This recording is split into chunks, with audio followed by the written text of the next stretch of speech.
வணக்கம். நல்லுணவு நம் உணவு இந்த அலைவரிசைக்கு உங்கள் எல்லோரையும் அன்போடு வரவேற்கிறேன். இன்றைக்கி என்ன சமையல், நாளைக்கு என்ன சமைக்கலாம் அப்படின்னு யோசிக்கிறவங்க குழம்ப வேண்டாம். இந்த மாதிரி பதிவுகளை பார்த்திங்கன்னா உங்களுக்கு நாளைக்கு என்ன சமைக்கலாம் அப்படிங்கிறதுக்கு ஒரு யோசனை கிடைக்கும்.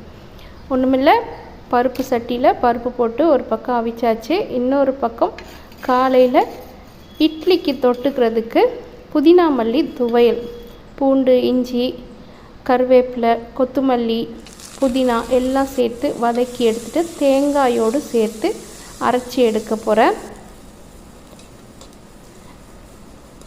நல்லா வதக்கி எடுத்துக்கிட்டு அதை ஒரு தட்டில் மாற்றி ஆற வச்சு தான் நான் சட்னி அரைக்க போகிறேன்.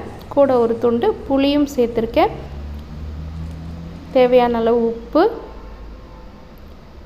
இதை இப்போ அரைச்சி எடுத்துகிட்டு வர போகிறேன். இன்னொரு பக்கம் இந்த பக்கம் பருப்பும் வெந்துருச்சு.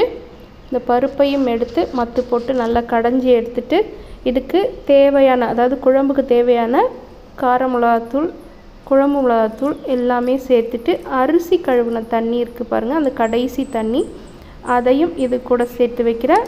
அரிசி கழுவின தண்ணி சேர்க்கும்போது குழம்பு நல்லா ருசியாகவும் மணமாகவும் இருக்கும். எல்லாத்தையும் தாளித்து எடுத்துக்கிட்டு முருங்கைக்காயும் போட்டு வதக்கி எடுத்துட்டு இப்போ அதை குழம்புல சேர்த்து கொதிக்க விட போகிறேன். புளியெல்லாம் கூட கரைச்சி ஊற்றிட்டேன் முன்னமே. பாகற்காய் தான் இன்றைக்கி தொட்டுக்கிறதுக்கு.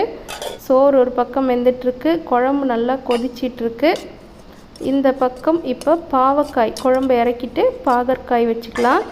வெறும் உப்பு, வரமிளகா பொடி, எண்ணெய் இது மட்டுமே போட்டு உருளைக்கிழங்குலாம் நம்ம பெரட்டி எடுப்போம்ல, அது போல் பாகற்காயும் பெரட்டி எடுத்திருக்கேன். சாம்பாருக்கு இது போல் வச்சு கொடுத்தோன்னா பசங்க நல்லா சாப்பிடுவாங்க, கசப்பு ரொம்ப தெரியாது.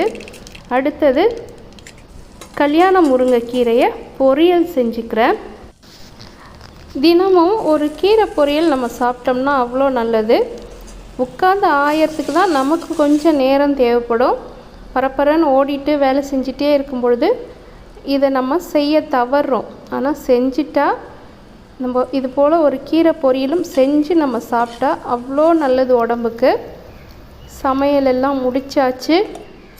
சோறு, முருங்கைக்காய் சாம்பார், பாகற்காய் வறுவல், கீரை பொரியல்,